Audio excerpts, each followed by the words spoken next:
Labdien, sālsmaizēm! Būs drīz jau 50 epizodes, un katrā no viņām mēs cenšamies saprast, kā mums iet.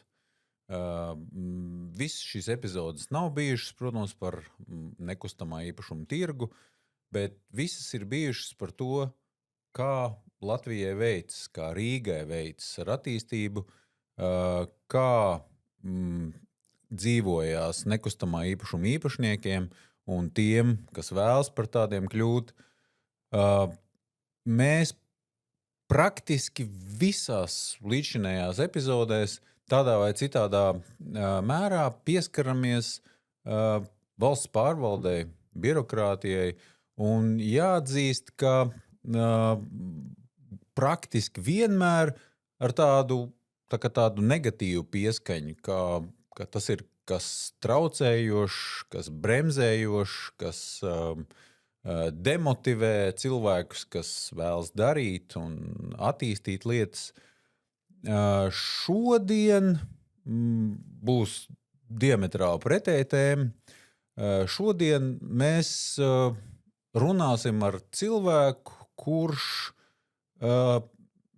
uzdrošinos teikt, līdz mielēm zina, kas ir valsts pārvalde, kas ir birokrātija, kā viņi teorētiski var valstī palīdzēt attīstīties un kā tas izskatās mūsu Latvijas gadījumā. Ceļ jums priekšā šīs dienas sarunu biedru Jāni Citkovski. Labdien, sveicināti. Jāni, ja tu pēkšņi satiec kādu cilvēku kaut kur tālu no Latvijas, kas tev nekad nav redzējis televīzijā un neko nezina par privātajiem avioreisiem valdības, bet kur tu interesē, ko viņš ir saticis, tas cilvēks, piemēram, kaut kur, nezinu, tur lidmašīnā kādā tālā valstī vai vilcienā vai viesnīcā, lobby bārā dzerot tēju. Un viņš ļoti uzstājīgi interesējās, kas tu tāds esi un ko tu dari? Ko tu tādam cilvēkam teikt? Ja tu gribētu viņam pateikt, kas tu esi un ko tu dari? Es esmu cilvēks, kas 1997. gada esmu darbojies valsts pārvaldē. Cilvēks, kas valsts pārvaldē ir izgājis no paša zemākā amata, līdz beidzamos 7 gadus biju valsts galvenais ierēdnis, valsts kancelējas vadītājs. Skan diezgan draudīgi. Tādu šo, tā teikt, neformālo un formālo definīciju mediji bieži izmanto valsts galvenais ierēdnis. Faktiski valdības vadītāja, ofisa vadītājs. Es domāju, tas cilvēks, kas gribēja paprasīt, kas tu tāds esi un ko tu nodarbojies, viņam jau muguri ir taisna, viņš jau ir nobijies. Tas raksturo to manu profesionālo pieredzi, ko es šo vairāk kā 25 gadu laikā publiskajā pārvaldē, ko tu esi pieredzējis? Tu esi pieredzējis daudz un dažādu pavērsienu, arī saturiskajā ziņā. Tas ir tas, kā es varu raksturot sevi kā profesionāli, kas es esmu. Bet tev, zināmā mērā, paveicās, jo tu biji diezgan tādā, meklēju tagad vārdu, strukturētā, labi organizētā sistēmā. Es tā saprotu, tā nozare, kurā, ja tā var izteikties, kurā tu strādāji, viņi ir viena no tādām priekšzīmīgākām, ja runā par valsts pārvaldi.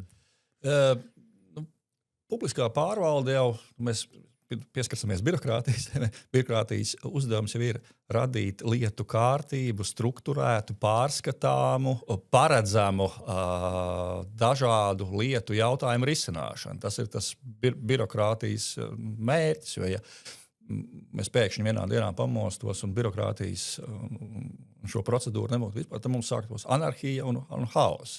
Nē, es domāju mazliet par citu. Es domāju, manā personīgajā reitingā, laikam CSDD ir augšgalā, ja, un tad tā pārvalde, kurā tu strādāji, viņi tā kā, teiksim, tā Jā, ir es tā kā sāku nākamā. savu profesionālo darbu Pilsonības migrācijas lietu pārvalde iestāde, kas nodarbojās. Primāri katrs iedzīvotājs saskarās ar dokumentu saņemšanu, izsniegšanu, iekšlietu ministriju, pēc tam profesionālajā attīstībā valsts kancelē. Tā kā pietiekami dažāda tā profesionālā pieredze, bet jā, tev ir pietiekami, ja mēs vispār skatāmies uz iekšlietu resoru kā tādu, tev ir pietiekami precīzas un skaidras procedūras, kāda katra darbība tiek veikta, un ir zināma rīcības brīvība, bet viņa ir ļoti, tā teikt, procedūrās un kārtībā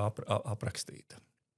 Vai tu vēlējies pirms 97. gada, tu gribēji tādu karjeru? Nē, katrs, ja mēs skatāmies uz savu dzīvi, kas ir tie pavērsieni tavas dzīves laikā, kāpēc tu esi izvēlējies vienu vai otru ceļu? Un man bija iespēja nonākt CSDD, man bija iespēja uzsākt privātajā biznesā. Es divu veidu izglītību. Es esmu inženieris, beidzis Tehnisko universitāti, un esmu jurists. Un man bija iespēja aiziet šo inženiera karjeru privātajā sektorā ar piedāvājumiem.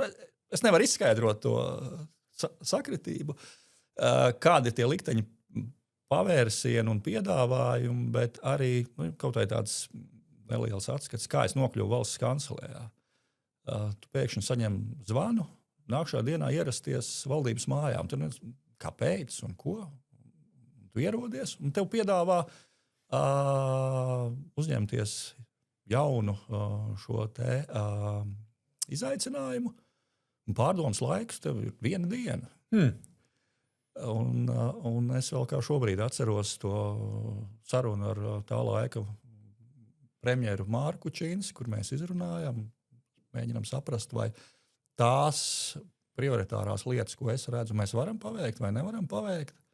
Un jāsaka, pirmā atbilde bija, ka nē, ka es neredzu, ka mēs varēsim paveikt tās lietas. Un tad es atceros, izkāpu no ķīpseles baseina, skatos, ka man premjers vēlreiz ir zvanījis. Viņš man iedeva vēl 12 stundas padomāt kārtīgi, pārdomāt šo jautājumu. Tad vēlreiz pārdomājot, es piekrītu. Tā dinamika ir, un es neslēpšu, karjerā ir bijuši tādi izaicinājumi, kur 2 stundu laikā ir jāpieņem lēmums, vai tu piekritīsi uzņemties šo atbildību, šo amatu, vai noraidīsi. Saki, lūdzu, cilvēkiem, kas ir ārpus valsts pārvaldes, kas nesaprot to sistēmu tik labi, kas mūsos ir tas galvenais, ko mēs uztveram nepareizi? Kas ir tas, ko mēs pārprotam kā cilvēki, kas saskarās ar šo birokrātiju? Kas tavā uztverē ir tas galvenais pārpratums, kā cilvēki nepareizi saprot valsts pārvaldi? Publiskā pārvalde, mēs skatāmies vispār pēc tā, kā ir uzbūvēta. Viņa balstās likumā, tajās tiesībās. Un tas, lai katrs šis dzīves gadījums būtu taisnīgi noregulēts. Un tā saskara cilvēkiem un tā nesaprašana rodas tajā brīdī, kad mēs nespējam varbūt katrā šajā specifiskajā situācijā nodrošināt tam klientam, tam iedzīvotājiem, uzņēmējiem tādu individuālu pieeju. Un tad no katra šī varbūt skaļā gadījuma, kas tiek pasniegts publiski, tas regulējums kļūst kazuistisks, ļoti specifisks. Un es neslēpšu, Latvijā ir ļoti daudzas jomas, kur varbūt perfekti visu šo regulējumu pārzina 2, 3, 5 cilvēki, kas strādā konkrētā iestādē. Un pat ja jūs zvanāt uz šo iestādes konsultīvo tālruni, jums viens cilvēks dos vienu atbildi, cits dos otru. Un tas ir viss pašu mūsu radīts, jo mēs esam vēlējušies radīt katrai dzīves situācijai kādu specifisku izņēmumu, specifisku pielietojumu. Un tas noved ļoti bieži pie tā, ka tas ir tik apgrūtinoši gan tiem, kas strādā publiskajā pārvaldē, gan tiem, kas strādā privātajā un iedzīvotājiem. Neviens vairs nav spējīgs to sistēmu normāli pārvaldīt. Tā ir tā neizpratne, kas no tā iedzīvotāja, uzņēmēja puses rodas, ka ir radīts kaut kas ļoti sarežģīts, bet radījuši, jo mēs esam kopā, gan tā publiskā pārvalde. Ļauj man saprast, tad es pareizi uztvēru, ka mēs kā šīs sistēmas izmantotāji, mēs kropļojam viņu ar kaut kādām specifiskām prasībām, kuras mēs uzstājīgi paturam spēkā. Ļoti precīzi tu raksturoji, jo tas pieprasījums ļoti bieži nāk no sabiedrības.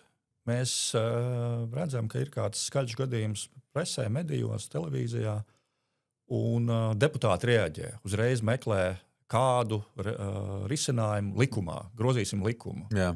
Jo šķiet, ka tas ir labākais risinājums. Un tā no viena, varbūt tāda skaļāka gadījuma rodas viens specifisks regulējums, pēc tam rodas nākošais, un beigās to izņēmumu vai to specifisko gadījumu ir tik daudz, ka neviens nespēja vairs tā normāli ar to sistēmu strādāt. Un tā problemātika, kas ir publiskajā pārvaldē, ka būtu nepieciešams ik pa laikam veikt tādu revīziju.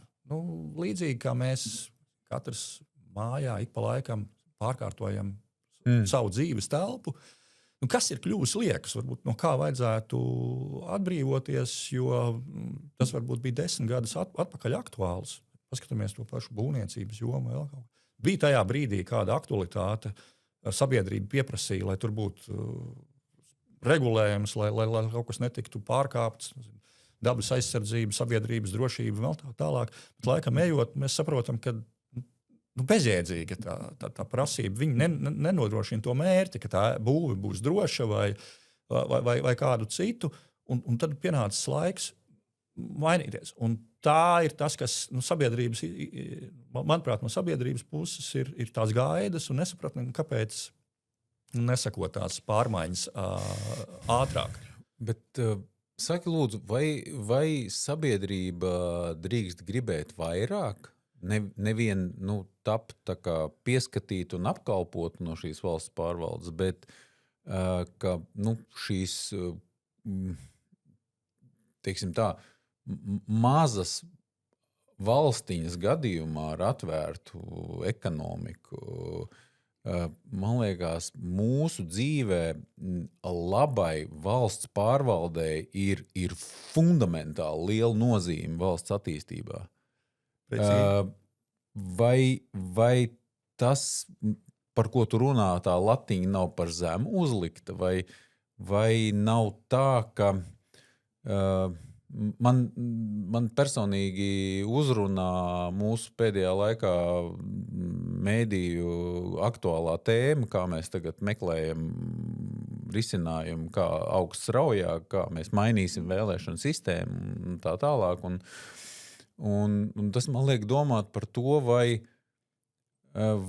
nav tā, ka mēs ignorējam to garām palaisto iespēju, ko mums būtu iedevusi ļoti kvalitatīva, attīstību veicinoša, drosmīga valsts pārvalde. Es piekrītu, šis aspekts mēs neesam izmantojuši viņu pilnībā. Mūsu publiskā pārvalde, viņa nav slikta. Mēs esam skatāmies dažādos reitingos, mēs redzam, ir labāki, ir sliktāki šie rādītāji, bet kopumā mēs neizmantojam to lielo iespēju, parādot, ka šeit ir uzņēmēja darbības vide, kura ir tiesiska, ātra, paredzama, un kas dod iespējas. Un tajā aspektā mēs varējām izdarīt vairāk. Jāskatās kritiski uz sevi. Jo sabiedrība jau sagaida ar vien vairāk un vairāk. Ja mēs paņēmtu to publisko pārvaldi, kā mums ir šodien, un pārnestu atpakaļ ar tiem pakalpojumiem 10, 15 gadus atpakaļ, mēs varētu teikt, ka mēs esam līderos. Bet tas, ko sabiedrība sagaida no publiskās pārvaldes, mēs jau ar katru dienu vēlamies kvalitatīvāku un šo publisko pārvaldi, tos pakalpojumus, un tu nevari apstāties. To, ko tu 10 gadus atpakaļ varēji pasniegt kā tādu inovatīvu pieeju, šobrīd jau to visu uzskata par pašsaprotamu lietu. Paņemsim vienu pakalpojumu, kaut kāds iedzīvotāju ienākumu deklarācijas valsts ieņēmuma dienestā. Šobrīd, man liekas, lielākais vairums elektroniski iesniedz, tur pietiekami ērti, dati jau tev tiek sagatavoti. Paskatāmies kaut kāds 15, 20 gadus atpakaļ, tas katru reizi bija kaut kāds ārprāts. Tu nekad nesaprati, aizejot klātienē pat uz ieņēmumu dienestu, tu esi sarēķinājis, man sieva finansistas, aizpildu manu deklarāciju. Katru reizi, kā es aizgāju, visus tos aprēķinus ar kalkulātoru veids, katru reizi, kā es aizgāju, tā konsultants vidā kaut ko sasvītroja un pārēķināja. Un tu nesaprati, kur tur slēpjās. Un milzīgs resursu patēriņš abās pusēs, privātu personām, ieņēmumu dienestam. Šobrīd mēs esam milzīgs solis spēruši uz priekšu, bet tas ir viens tāds neliels aspekts, tai publiskā pārvalde. Tas būtiskākais varbūt tā iespēja došana, kad mēs radām to uzņēmējdarbības vidi, kad noteiktu jomu biznesi redz šeit kā potenciāli, kur attīstīties. Var daudz diskutēt par visiem šiem fintech uzņēmumiem un tā tālāk, kur visticamāk tas vilciens ir aizgājis un Lietuva ir pārņēmusi. Bet kas ir vēl tā specifiskais, kur Latvija ar savu tādu drosmi, kā tu minēji, tādiem drosmīgiem lēmumiem, jo ļoti bieži ir jāatzīst, mēs neesam drosmīgi. Ir tā piesardzība, pieņemot lēmumus, ir tas, kas mēs labāk iesim tādu ierasto ceļu, kas ir pazīstams, jo drosmīgos nenovērtē un nemīl. Es klausījos vienā ietekmīgā un pieredzes bagātā politiķī pirms gadiem 15 un prasīja viņam, kāpēc jaunā paudze ir tik vāja politikā un kāpēc nav mums cerības stars kaut kāds. Un viņš teica tā, Edgar, tu zini, mēs jauniešus savā partijā paņemam, mēs viņus korumpējam, mēs viņus salaužam, un tad, kad viņi mums ir 100% lojāli un bezizējas situācijā, tikai tad mēs viņus laižam kaut kur tālāk. Vai tu 7 gados augšā tur jūti, ka paliek labāk? Ja mēs pieskaramies tai politiskajai idejai, es gribētu nodalīt divas lietas. Ir publiskā pārvalde, mēs saprotam, ierēdniecība, darbinieki dažādās iestādēs, kapitāla sabiedrībās. Un tad ir politika. Un es teiktu, ka tās ir divas dažādas pasaules. Viņām ir ļoti daudz kopīgo saskaras punktu, jo viņi pārvalda valsti. Bet tajā, kā tas viss darbojās un funkcionē, tās ir divas pilnīgi dažādas pasaules. Un esot tur augšā, tu redzi to virtuvi, to guļamistabi ļoti labi. Un ļoti daudz tādas pārdomas par to, kā tas viss notiek. Un kādā brīdī tu saproti, laikam tā tas viss notiek, lai cik tas neizskatītos brīžam, liekas, neētiski, amorāli. Es mēģināšu konkretizēt savu jautājumu.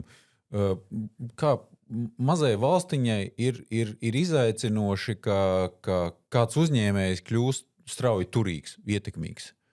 Un, protams, ka viņš savās biznesa interesēs cenšas šo sistēmu pārtaisīt, jā, iegūt kaut kādu labāku pozicionējumu, nedod Dievs vēl sāk kāru ar kādu citu uzņēmēju, ja, kuram ir varbūt diametrāli pretējas intereses. Un tad man kā 1-2 miljonās daļas akcionāram Latvijā, man ļoti gribas, ka tā valsts pārvalde, ka viņa ir ļoti patriotiska, viņai ir nacionālās intereses pāri kaut kādu konkrētu uzņēmēju vai uzņēmējas interesēm, un ka es varu naktī gulēt mierīgi, ka es zinu, ka šie cilvēki ar to tiks galā, un viņu pieņemtie lēmumi un viņu rīcība būs nevis vienas vai otras personas interesēs, bet viņi būs Latvijas interesēs. Viņi nebaidās, es nezinu, krist nežēlistībā, pašsadedzināties, un viņi pasaka, zini, mīļais, piedod, man uz muguras ir uztetovēts Latvijas ģerbonis, es darīšu tā kā Latvijai labāk. Cik tālu no tā mēs esam? Manā vērtējumā mēs esam spēruši lielu soli projām no tā, kas 90. gados mēs varam varbūt tādu privatizācijas un visu šīs intereses un lobēšanas un tur uz korupcijas un visām tām. Tas, kas mums pietrūkst, ko es uzskatām redzu savā tajā varbūt kaut kādā pārspīlētajā cīņā pret oligarhiem un visām šīm lietām, ka mēs neiestājamies un tādā normālā veidā pa maz lobējam mūsu biznesu ārvalstīs. Tas tāds, kas varbūt Rietuma Eiropā ir vairāk izplatīts, kad viņi ar dažādiem politiskajiem šiem instrumentiem tomēr cenšas vairāk lobēt. Bet, ja mēs skatāmies no tādas, es teiktu, ka ļoti ir, bet tā atsevišķu interešu lobēšana politiskajā ir stipri kritusies. Mēs varam kritizēt, teiksim, šo politisko partiju finansēšanas instrumentu, kas arī tika ieviests ar mērķi mazināt šo ietekmi uzņēmējiem. Jo iepriekšējos periodos, nenolieksim, partijas zināmā mērā bija atkarīgas no sponsoriem. Tad, ja kāds turīgs uzņēmējs ziedo, ne visi ir tik merkantili, ka vienkārši mūsu vērtības sakrīt, un es vēlos, lai politiskais spēks tiek atbalstīts. Bet bieži vien mēs nereti konstatējam, ka ir pēc tam politiskais spēks, kādas labvēlīgas lēmumus, likuma projektus groza.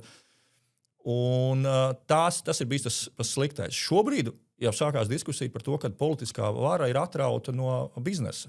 Par to, ka tie lēmumi tiek pieņemti tik atrauti no tās uzņēmējdarbības vides, un ka trūkst šīs sapratnes par to, kā tad funkcionē un kā valdības... Pēdējā laika aktualitātes mediju vidē par to neliecina īpaši. Tas ir viens atkal, man liekas, diezgan kliedzošs piemērs, kur mēs redzam un šobrīd nomazgāt to traipu man liekas, nav iespējams, tur jāpaiet ir tikai laikam un darbiem, pierādot, ka nav vienkārši iespējams aiziet pie ministra, uzsist stingrāk un dažādas citas metodas. Mēs jau nezinām, es pieļauju, ka mediji šobrīd aktīvi meklē vēl kādas informāciju par iespējamiem dažādām saiknēm, kas ir palicis neatklāts. Un tas iedod, man liekas, ļoti lielu triecienu visam tam, ko es stāstīju, visi lobisma likumi, lobiju reģistri un tā tālāk. Un pēkšņi izrādās, ka var tik vienkārši. Saki, lūdzu, kā tu redzi, kas ir tas brīdis mūsu attīstībā kopš 91. gada, kad mēs aizgājām pa nepareizo ceļu? Kāpēc mūs apsmaida kaimiņi tik ļoti un kāpēc mēs esam iekūlušies tādā lēnajā ceļā attīstībā. Man šķiet, Tieši no valsts pārvaldes skatu punktu raugoties. Man šķiet, ka kaut kāds 2000. gadu sākums bija tas, kad to kursu mums bija tā milzīgā deksme tikt no tiem 90. gadiem vaļā no tās privatizācijas rēga un katrā uzņēmējā saskatīt potenciālu krāpnieku vai tas, kas mēģinās kaut ko. Uzņēmējdarbības apkarošana notika publiskā vidē.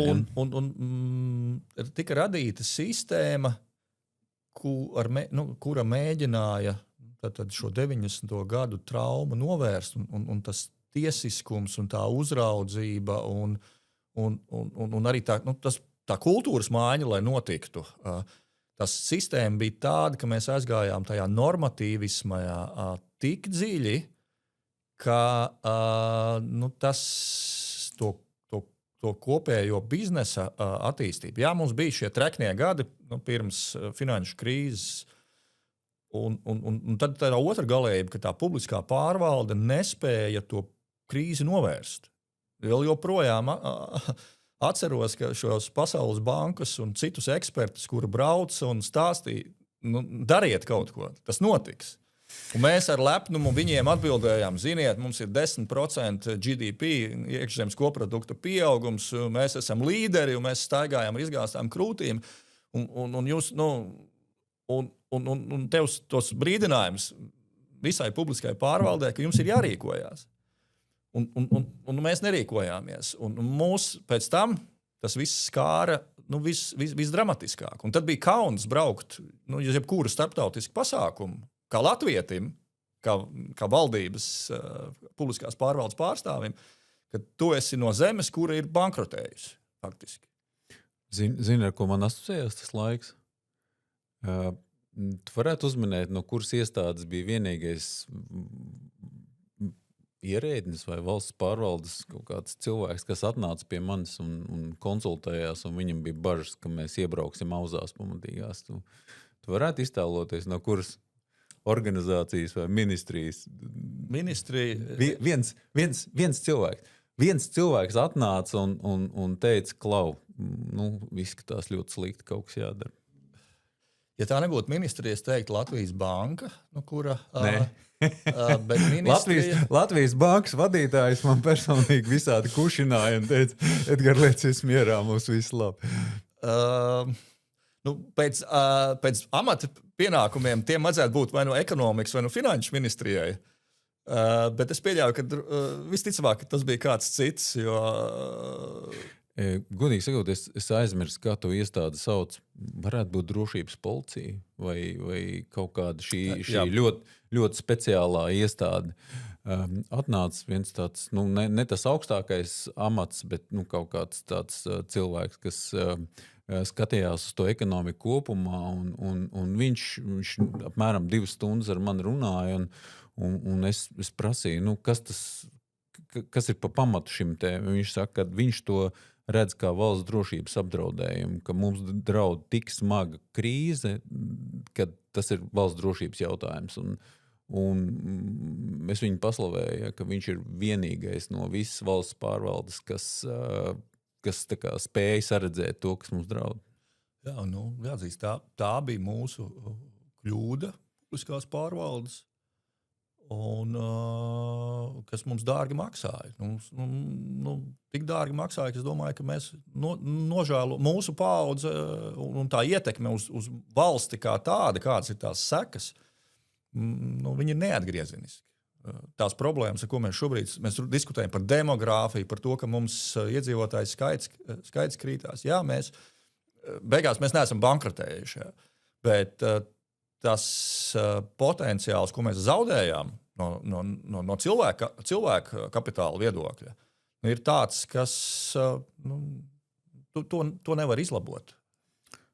Man bija saruna ar Māru Gaili.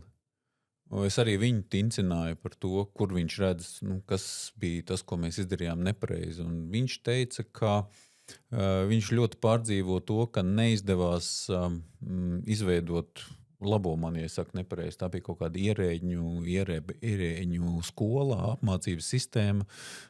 Bija viņam kaut kāds sapnis, kad mums būs kaut kāda tāda elitāra mācība iestāde, kur mēs tad trenējam šos cilvēkus, kas var palīdzēt valstī attīstīties, un to viņš uzskata par tādu bēdu, ka mums neizdevās to sistēmu tādu izveidot.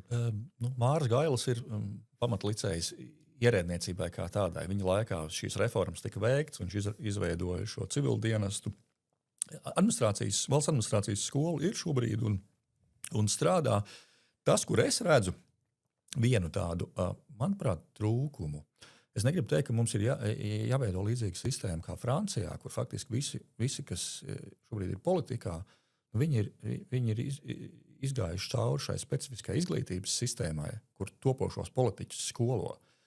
Šobrīd es redzu, ka tad, kad ienāk šie jaunie politiskie spēki, politiķi, kas ienāk no publiskā sektora, privātā sektora, viņas tie vecie, es esmu pieredzējis, kā viņas noliek pie vietas, parāda, izskolo, jo viņiem trūks zināšana, viņiem trūks pieredzes. Un tas, kas būtu ļoti svētīgi, ka mēs palīdzam šiem jaunajiem, kas nāk politikā, viņus sagatavot. Jo pretējā gadījumā notiek tas, ka viņi nāk ar milzīgu deksmi, enerģiju, bet objektīvi viņiem trūks tās zināšanas par to, kā tur tajā politiskajā virtuvē tās lietas darās. Un viņus jau pašā pirmajā brīdī noliek pie vietas gan tie vecie politiķi, arī ierēdniecība ātri ierāda vietu, un tikai retajam tad izdodās jau no paša pirms palikt pie un diktēt to savu redzējumu. Un mēs zaudējam, to, ko es redzu, mēs zaudējam milzīgu laiku. Katru reizi, kā ienāk šī jaunā politiķu iesaukums, paiet zināms laiks, kamēr viņi apbružājās, izprot to sistēmu. Un mūsu tā politiskais cikliskums mums katru reizi ir tā. Tad būs jaunas Saeimas vēlēšanas nākošā gada rudenī. Un visi saprot, ka tos vajadzīgos, bet nepopulāros politiskos lēmumus var pieņemt pirmajā pusotra gadā. Jo pēc tam seko nākušās vēlēšanas un nākušās. Un ja tu ienāc politikā un tu neesi gatavs uzreiz no pirmās dienas, tu nezini, ko tu gribi sasniegt, un tev nav skaidrs plāns, kā tu to izdarīsi. Tu vienkārši plūst pa straumi, kamēr tu iemācies, kā tas viss te notiek, laiks ir zudis. Un tad tu neko drosmīgu vairs nevar pieņemt. Atvaino man uzstājību, bet tomēr es mēģināšu izspiest no tevis, ja tā var teikt. Konkrētā pēdējā brīža tur tā mēdīju prožektoru gaismā nonākusī lieta ar mūsu zaļo rotu un tiem resursiem un viņu pieejamību un tā tālāk. Kas ir tas ierēdniecības līmenis, kam vajadzēja šo sakārtot tā lai ir mātei Latvijai ir labi, nevis mātei Latvijai ir slikti? Ja mēs runājam par šo konkrēto kokrūpnieku, Nē, es domāju par ierēdniecību kā valsti attīstošu spēku, nevis tā ir lielā mērā, tas ir tas vadošās ierēdniecības stāsts, un cik lielā mērā tu vari nostāties pret šo politiku, nostāties par principiem, par to valsts kopējo interesi. Tam valsts sekretāram tajā ministrijā, viņam ir jābūt tam buferim starp tiem zemāko ierēdni, kas gatavo to konkrēto kam tiek doti tie uzdevumi. Un te bieži vien ļoti grūti, jāatzīst praksē, jo nevar būt situācija, ka tie ierēģi dzīvo savu dzīvi, un tad mēs dzirdam, ka ierēdniecība tur ir vispār atrauta no dzīves, un ministrs neko nevar ietekmēt. Un ir jābūt tai situācijai, ka ministrs var ietekmēt, bet tam ierēdnim ir jābūt tam, kas ir tāds savu veidu sargs. Ja mēs redzam, ka ir problēmas, tad ir jārīkojās. Un tās rīcības tur ir iespējams visdažādākās. Bet šajā gadījumā viss ir, kāds bija politiskais uzstādījums, tāds arī ierēdniecība nodrošināja. Man spilgti stāv prātā viena epizode kaut kādu brīdi atpakaļ, kad viens no maniem kolēģiem, kas nodarbojās ar klientu apkalpošanu mežu lietās, ka viņš tur kaut kādā savā draugu lokā tālu no Rīgas, viņš prasa tiem cilvēkiem, kas ir tie, kā tur tie meža ierēģi saucas, valsts meža dienas, tur, kā viņi tas saucās, kāpēc ir tā, kad viņi ir nevis meža policija, bet brīžam uzvedās tā kā meža bandīti, tur liek, izdara tā, ka cilvēks pārdod, viņiem ir tur acīm redzot kaut kāda totāla asimetriska informētība, un tie cilvēki pārdod par niecīgu naudiņu savu īpašumu, kas tur pēcāk dažas nedēļas tiek pārdots pa kārtu dārgāk, un viņš saka, kā tā, uz ko viņam esot atbildējuši tie vietējie ietekmīgie darboņi. Viņš saka, tu televizoru skaties, kas tur Rīgā notiek, viņš saka, šito, tām lietām. Viņš saka, redz, viņu darīšanas, mums mūsējās. Tā kā, tam ir katastrofāls seks. Es piekrītu, un tas ir faktiski viens no civildienas tiem galvenajiem uzdevumiem domāt par tām valsts interesēm. Mums ir uz papīra, mums ir nodefinēts, varam runāt labāks vai sliktāks, bet dažādas gan šīs valsts ilgtermiņa attīstības stratēģijas, nacionālā attīstības plāni, ir dažādas pamatnostādnes pa nozarēm. Mēs skatāmies tur meža nozarē. Jautājums ir, cik lielā mērā mēs pēc tam spējam nodrošināt to īstenošanu valsts interesēs vai atsevišķu ekonomisko grupējumu. Un ir nozars, kur tie grupējumi ir ļoti spēcīgi un ar milzīgu ietekmi. Un ir jāspēj nodrošināt, ka tās valsts intereses tiek un pat ja ir vajadzīgs, mēs runājam konkrēto gadījumu, pat ja būtu, ja mēs secinām, ka ir vajadzīgs šis valsts atbalsts, tad valdībai tiek nolikts uz galda variants A, variants B, variants C, dažādām ietekmēm. Un mēs saprotam, ka ja mēs neko nedarīsim, tad būs objektīvi būs šādas sekas, vai mēs darīsim vienu vai trešo. Bet ja tiek atnests, runājot par to pašu valdību, es esmu pieredzējis situācijas, ka valdībai atnes un noliek no rīta uz galdu lēmumu, un tiek paziņots, ka lēmums ir jāpieņem šodien, jo viss ir, nezinu, vai tas būtu par ar Baltiku gāzes terminālu skultē potenciālo, par vairākiem 100 miljonu. Un jūs iedomājaties, ka jūs sēžat slepenā valdības bunkurā. Es esmu laimīgs, jo man tas lēmums nav jāpieņem. Bet man pretīm sēž cilvēki, līdzīgi kā pretīm. Tu skaties viņiem acīs un saproti, ka tās informācijas ir maz. Tajā jomā tas specifiskais ministrs, viņš faktiski maz ko, nezinu, kultūras ministrs par, gāzes terminālu jālēm. Bet viņam ir jābūt vienam no tiem 14, kas sēž ap galdu, un ir jāpieņem lēmums, kas skar fundamentāli valsts attīstību ietekmējoši par 100 miljonu. Tā ir neapskaužama situācija, bet tāpēc tu esi tajā vietā, tev ir jāspēj. Un nereti tā situācija, tie valdības locekļi tiek nolikt tā kā sitienu.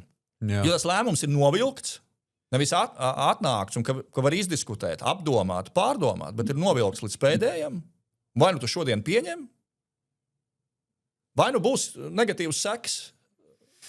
Bet ja es domāju, tev prasīt konkrētāk, iedomājies, ka tagad, nākamajā rudenī Hermaņa kunga saraksts dabū 51%, viņi tur, ir novinnējuši vēlēšanas, un tagad ir valstī liels pārmaiņas, un viņš tev zvana un saka, Jāni, klausies, atlūk piedurknes un ķeries klāt, mēs to valsti pārbūvēsim.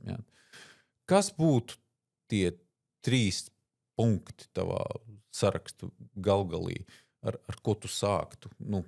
Kā tu gribētu šo valsts pārvaldi pārbūvēt, lai viņa, nevis tā kā mēs visi uztveram, ka viņa bremzē attīstību, bet ka viņa būtu tā, kas nodrošina mūsu iecelšanu saulītē? pirmais un, manuprāt, galvenais ir šī politiskā līderība. Tātad ir jābūt premjeram un viņa komandai, kas uzņemās virzību. Un nevar būt kā šobrīd situācija, kad mums ir Rail Baltica, mums ir šī problēma, un tad, mēs varam, tā ir nacionāla problēma, tā ir fundamentāla. Par to atbild viens ministrs, lai viņš mēģina atrast šo risinājumu. Un ir jāpieņem tas, ka premjers ir šis politiskais līderis. Es atvainojos, vai ir kaut kas jāmaina mūsu regulējumā, lai šis notiktu? Vai ir Nav nekas jāmaina šajā regulējumā. Tad, ja mēs skatāmies kopumā, tad ir šis piedāvājums par šo vēlēšanu sistēmas maiņu, lai ienāktu šie harizmātiskie, ambiciozie cilvēki. Ka mūsu satversmē būs ierakstīts par premjeru, nevar likt galertu. Ja? Galerts nedrīkst būt par premjeru. Es redzu, ir tādas sistēmiskas lietas, kuras ir jāveic izmaiņas. Un tad ir īstenošanas lietas. Mums šobrīd klibo īstenošana. Mēs, protams, saradīt skaistas stratēģijas attīstības plānus. Mums trūkst tajā sadaļā, kas ir īstenošana.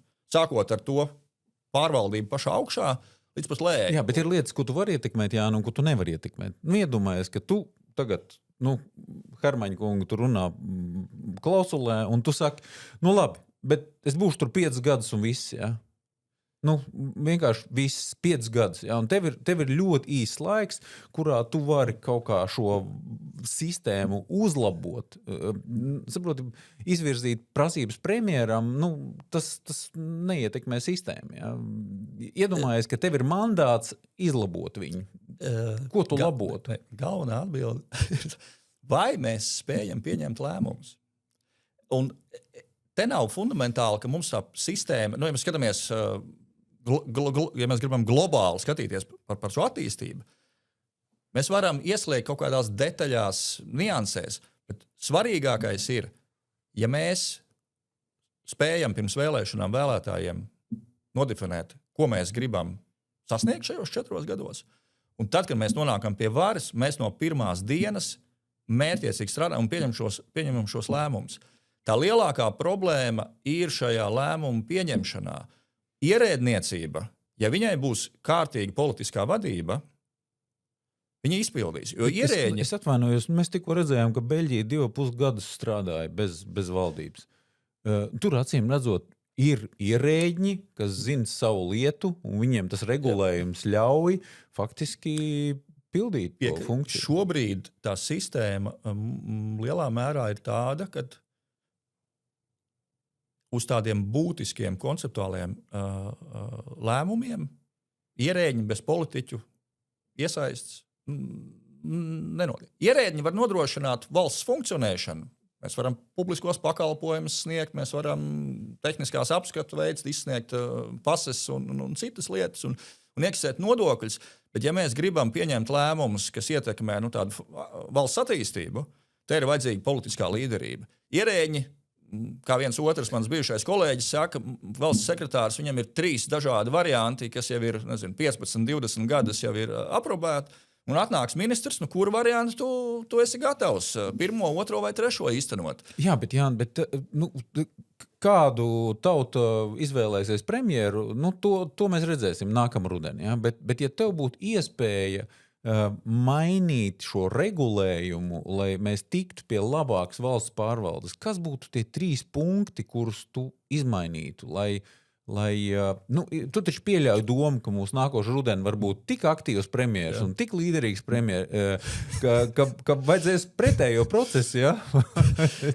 Tas balans ir vajadzīgs, bet šobrīd, ja mēs objektīvi skatāmies, es pats esmu publiskajā sektorā bijis un vienmēr ierēģi, ja tā var teikt, ir vēlējušies, ja ne valdīt pār politiķiem, bet tad ar lielāku ietekmi. Bet ja mēs skatāmies no tāda valsts pilsoņa viedokļa, tikai tā lielāka šī līderība, tā politiskā, sākot ar premjeru un ministriem, un iespējams pat skatīties, kaut kas ierēdniecība teiks bijušie kolēģi, tu esi traks kļūs, kaut kāda Lietuvas modeli, ka tur kad politiskajā ciklā ne tikai ministrs nomainās ar biroju, bet arī valsts sekretārs ministrijā ir politisks amats, kas nodrošina to saikni ministram ar šo ierēdniecību, kam ir plusi un kam ir mīnusi.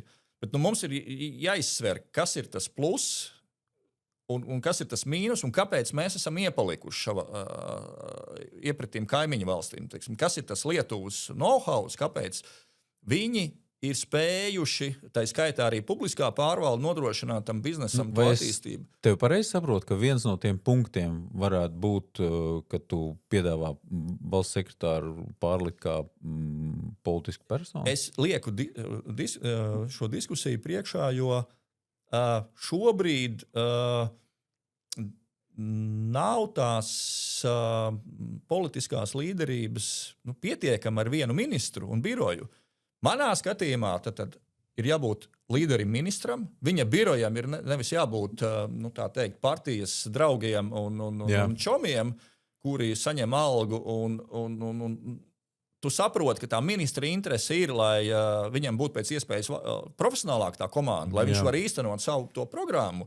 Un ir tādas tiešām ļoti labi profesionāļi. Un tad ir gadījumi, ka tur vienkārši tur nav tā spēja īstenot to. Un ja nav saiknes starp ierēģiem un politiķiem, un mērķis ir tikai sēdēt krēslā un nodzīvot līdz vēlēšanām, nebūs tās. Tā lielākā problēma ir lēmumu pieņemšanā. Ierēģi tev saradīs. Es tev piedāvāšu vienu punktu. Jānozīmē zināms testosterona līmenis, zem kur nevar kandidēt uz... Bet mēs varētu iet cauri pa ministriem, pa politiķiem, un mēs redzam, ka ir kādi no viņu loka, kuriem ir... Kaut kā pēc tā, ka tāda līmeņa, kā tu nodefinēji, bet viņi ir aktīvi. Bieži vien tā aktivitāte varbūt nerezultējās. Un ir cilvēki, kuru mērķis ir vienkārši, jo tu saproti, ka ja tu neko nedarīsi, tu mazāk kļūdīsies, tu mazāk nokļūsi medijos un uz kopējā fona, tā teikt, nebūs vismaz pie lielākajiem mīnusiem. Tā ir tā lielākā problēma, un es saprotu, kas tiek mēģināts ar šo vēlēšanu sistēmas maiņu piedāvāt, ka ienāk personības. Ka katra personība, tur parādās cita problēma, ka tās personības, mēs varam pastīties Kariņa pirmo valdību, ka tur bija tik daudz to personību, Bordāns, Ģirģens, Šuplīns, ka tur katras valdības sēdē bija savu veidu titānu cīņa par to, kurš vairāk zina, cik smagai jābūt ir skolēna Somai vai vēl kaut kādām lietām. Un tad valdības vadītāja uzdevums ir mēģināt kā tos titānus samierināt, un tad tas pārvēršās par kaut kādu tādu galvenais, lai visiem ir labi. Tā ir otra galējība, bet es redzu, ka ir vajadzīgs nedaudz sapurināt to sistēmu caur to, ka tās personības ienāk un kā līderi tad īsteno. Jo pārējā tā sistēma, mēs redzam, publiskā pārvalde jau attīstās. Paņemam vienu būvniecības jomu. Redzam, pēdējā laikā dažādi šīs birokrātiskās procedūras mainās.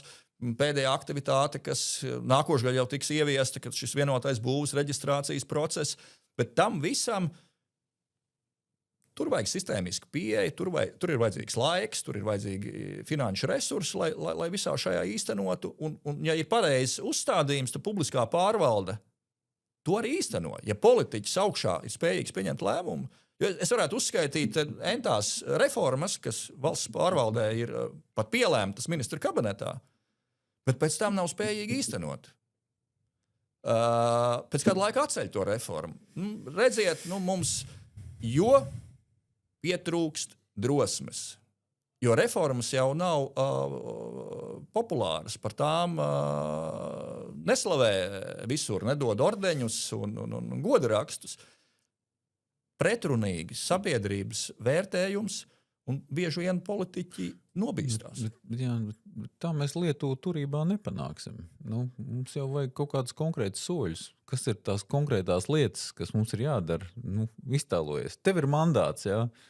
Tev reku ir iedots, Jāni, uzlabo, jā. Pārtais tā, lai mēs jūtam, ka vējš mūs gar ausīm, jā. Es savu uzstādījumu likt uz prioritāšu izvēli. Mums šobrīd mēs esam sadefinējuši savas vēlmes, un tas ir vēlmes saraksts, ka mēs skatāmies nacionālo attīstības plānu, dažādas citas stratēģijas, lai visiem viss būtu labi. Un mēs saprotam, ka finansējums visām šīm lietām mums nepietiek, un tā lielākā politiķu mesija, kāpēc viņam ir jābūt spējīgam pieņemt to lēmumu, šo darām, šo nedaram. Tās ir tā kā ekonomikas teorijā. Pie ierobežotiem resursiem tev ir jāizdara izvēles un sāpīgas izvēles par šīm lietām. Vēlreiz vajadzīgs tā līderi. Un te nav kaut kādas, tādas, ka mēs kaut kādas mazas lietiņas, kaut ko birokrātiju pamainīsim, vēl kaut kādas lietas. Te ir ka tas uzstādījums un ierēdniecība, tas būtu tā, ka tev ir tā kā armijā, ka tev ir rota ar karavīriem, ar lāpstām, kur ir gatavi rakt, bet ja viņiem vienu dienu saka, tu roc tajā virzienā, tu otru dienu roc tajā, tukšgaita. Un sāpīgi ir skatīties, no ierēdniecības atklāti pateikt, viss tas periods, kad valdībā sākās šādas nesaskaņas vai ir priekšvēlēšana laiks, publiskais aparāts strādā nosacīt tādā tušgaitā. Jā, mēs nodrošinām ikdienu, iedzīvotāju apkalpošanu, pakalpojums, bet tāda uz attīstības vērstas lietas nav jau jēga kaut ko darīt. Par šo sīkāk lūdzu. Nav jau jēga kaut ko darīt, jo tūlīt mainīsies politiskā vara. Un ja es esmu pat piedzīvojis tādas situācijas, kad jūtot, ka tūlīt viss mainīsies, valsts sekretārs zvana un saka, zini, Jāni, šo jautājumu tu pietur, tu tikai nesaki manam ministram, tālāk nevirzam, jo man jau te jau tie potenciālie nākošie jau kontaktējās, jo bieži vien politiķi mēģina, un tas ir ļoti saprātīgi jau konsultēties ar tiem ierēģiem, lai izzinātu situāciju. Tiem ir pilnīgi pretējs viedoklis. Drošāk ir, un tas ir tas tukšais periods, un ja tas transformācijas ir ļoti garš, nav skaidrs, tur viņi kritīs, nekritīs, strādās, nestrādās, pusgada garumā vēl kaut kas. Zaudēts laiks, reāli zaudēts laiks, lai pieņemtu lēmumus. Un tā ir mūsu lielākā problēma, ka mēs nepieņemam tos lēmumus. Jebkurš nepieņems lēmums, faktiski tas arī ir lēmums. Mēs atliekam cerībā par to, ka kaut kas pats atrisināsies. Vai mums šobrīd mēs varam atbildēt, kā mēs uzbūvēsim Rail Baltiku? Mēs saprotam, ka naudas nav, kaut ko nākošajam gadam mēs darām, bet lielos vilcienos vai 2030. gadā, ja mēs noaicinātu kādu šeit atbildēt, vai tas dzelzceļš būs, vai kāds no viņiem tic, ka viņi var uzbūvēt, domāju, jebkurš saprātīgs cilvēks pateiks, ka tajā termiņā, ko mēs esam tur apsolījuši Briselē, to mēs nevaram izdarīt. Kad mēs uzbūvēsim un par kādu naudu, arī neviens nevar atbildēt. Kā tu jūties, kad tu, piemēram, ielaidi sevī to sajūtu, ka 2025. gadā mēs vēl nevienu metru neesam tur uztaisījuši no tā dzelzceļa. Kas ir tas, kas tevī notiek? Es jūtos ļoti slikti tādā ziņā, ka tas lēmums tas ir viens no kārtējiem lēmumiem, kurš tika pieņemts uz kaut kādus, ilūzijas, sapņu. Kad nebija tādas patiesas izpratnes, lēmums no sērijas gan jau kaut kā. Un tālākie notikumi ir noveduši tik tālu, ka tā situācija ir dramatiska no tā viedokļa, ka tu saproti, ka tas ietekmē visus citus, jo tas milzīgais naudas apjoms, kas ir nepieciešams, lai to projektu pabeigtu, ka tas ietekmēs faktiski visu pārējo tautsaimniecību. Tas ietekmēs veselības aprūpi, visas pārējās lietas. Un tu saproti, ka tā viena milzīgā, lai tu piepildītu šo, būs milzīgi upuri jānes. Un tas ir tas vissāpīgākais, ka bijis ir tāds nepārdomāts tas sākotnējais lēmums, un nav atbildes. Kā tad mēs to paveiksim? Tā ir man tā lielākā sāpe, ka tā kopā. Zini, kas man liekas visbēdīgākais šajā stāstā, ka ļoti daudzi gudri un viedi cilvēki man apkārt sāk zaudēt vispār pārliecību, ka mums ir jābūt savienotiem ar Eiropu, ar dzelzceļu, kā tādu. Ja. Mēs tā kā esam pazaudējuši to tā kā kopējo pārliecību, ka mēs arī dzelzceļa izplatnē esam daļa no Eiropas. Ja man atklāti ir jāatbild, arī mana personiskā pārliecība šobrīd lielā mērā ir iedragāta, jo tas upuris, kas mums visiem būs jānes, mēs pat vēl neapzināmies to, kā tas, kas ir tās zaudētās iespējas mums, lai mēs to projektu īstenot. Jo šobrīd mēs visi saprotam, ka neīstenot nevar, neviens nav, bet kā īstenot arī nevar. Un tās zaudētās iespējas mēs diskutējam par to, ka uz mūsu ceļiem, uz galvenajiem autoceļiem tur intensitāte palielinās un vajadzētu būvēt 4 joslu ceļus Polijā. Visi tagad, kas brauc uz Eiropu, jau priecājās no Kaunas, mēs jau braucam Latvijā. Jā, mums satiksmes ministrija vēl Tāļu Linkaišu laikā prezentēja. Uz papīra izskatījās skaists plāns par to, kā līdz 2040. gadam, kā mums te būs uz galvenajām virzieniem, uz Liepāju, uz Daugavpili un Vidzemes šosei, kā tad mums tur tas viss uz Jelgavu, kā tad tas viss varētu cik tālu izstīties. Šobrīd, skatoties uz visu to, kas ir priekšā, tu saproti, ka tuvākajā 10 gadē dod Dievs mums īstenot kaut kādas nelielas publiskās privātās partnerības projektus, nezinu, Bauskas apvedceļu, tur Rīgas apvedceļš. Kad mēs viņu uzbūvēsim? Un tu saproti, ka jā, mēs ieguldam vienā mega projektā, bet tie upuri ir tās zaudētās alternatīvas. Tas man ir tas lielākais individuāli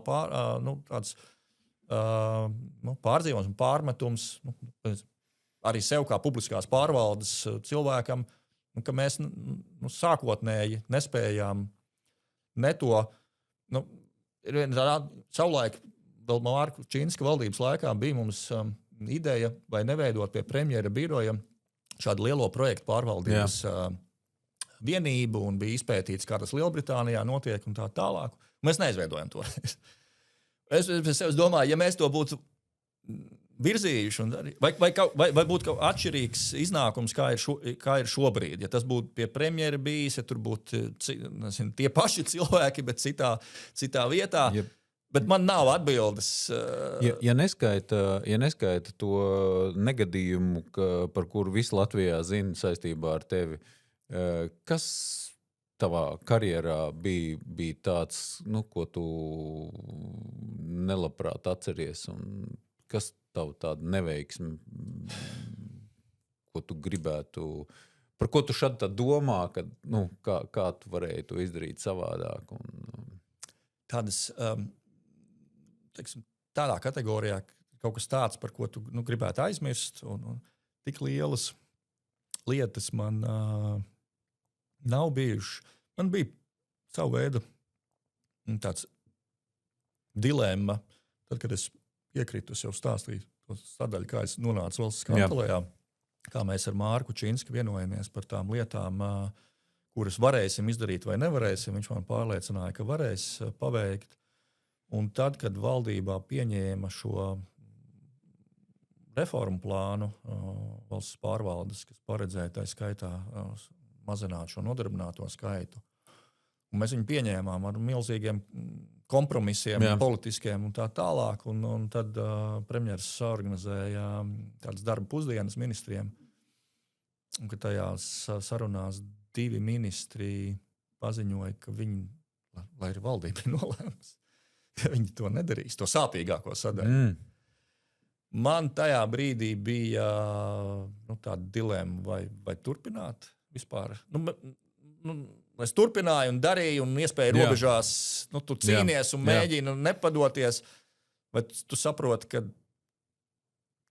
tad tu esi nostādīts faktu priekšā. Realitāte. Tā ir realitāte. Un es kā ilustratīvs piemērs, kā ļoti bieži notiek, mēs publiski dzirdam vienu, valdība atbalsta vai politiski atbalsta, bet faktiski viņi sēž un pie sevis domā, bet rīkosimies mēs citādi. Tas bija man tāds lielākais, varbūt, ko es pēc tam, es domāju, vai es pareizi vai rīkojos vai nerīkojos no tādām lielajām lietām. Pārējais, ja tu saproti, ka visi kļūdās, pieļauj kaut kādas lielākas vai mazākas, un tu analizē, ko vajadzēja darīt citādi, kā rīkoties, un arī šobrīd skatoties kaut kādas publiskos skandāliņus, lielāks vai mazāks, pie sevis domā, kolēģi, jums vajadzēja. Tā tīri, nevis publiski ķengāt, bet padoms jau vienmēr vieglāk dot. Protams. Kad jums vajadzēja redzēt šo lietu, nepadomājāt, un tas būtu jums ietaupījis.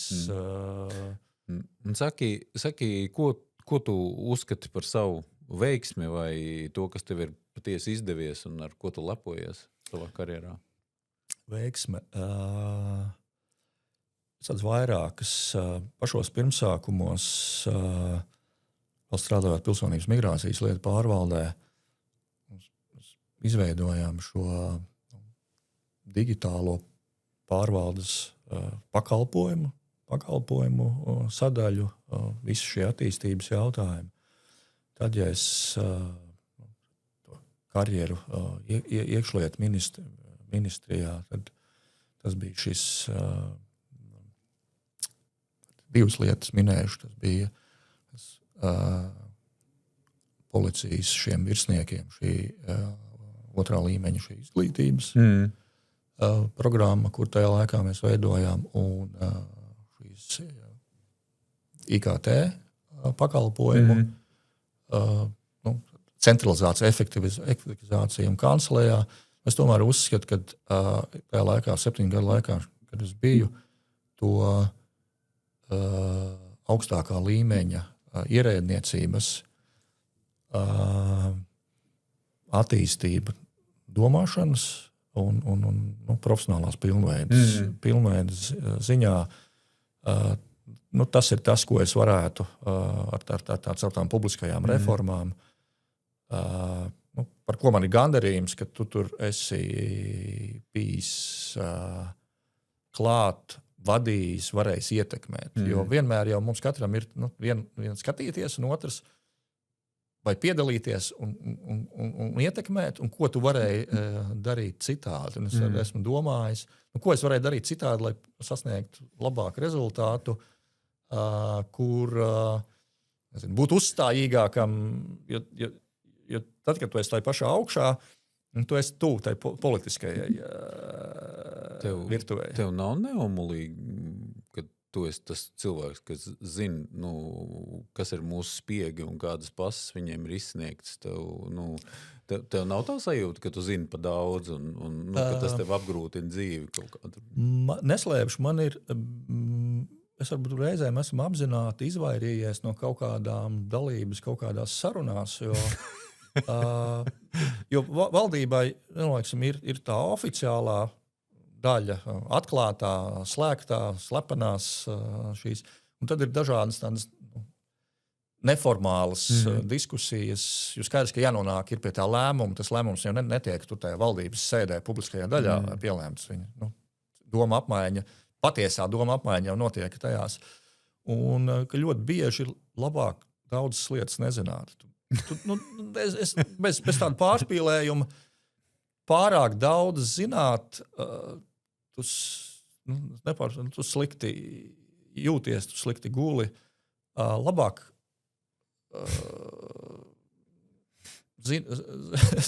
zini to, ko tev vajag zināt, lai cilvēki domā par šīm problēmām. Un, ja tev tas profesionāli nepieciešams, tāda ir bijis mana tā pieeja, jo tas problēmu un to jautājumu loks, ar ko tiešām tas ministrs saskarās, to tikai saproti tad, kad tu nonāc šajā pozīcijā. Protams. Kāda rakstura informāciju tu iegūsi no dažādām drošības iestādēm, izlūkošanas iestādēm.